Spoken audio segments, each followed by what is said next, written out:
Welcome back to our channel. So today in this video we are going to discuss about how to journal with prompts in Stoic app.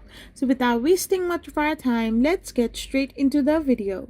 So if you want to journal with prompts in the Stoic app, all you gotta do is first of all open the app itself.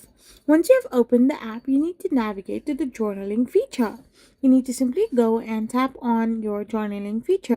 So once you're in the journaling feature, you need to simply get presented with a daily prompt to guide your writing through, which is automatically presented. So once you have done through it, you can also find a various or variety of prompted entry templates within the app, like those for daily reflection, fair setting, or gratitude as described in the search results. For example, by going to the journal section and selecting one of the template to begin your entry, you can simply open up what is going on in your mind and you can journal about it.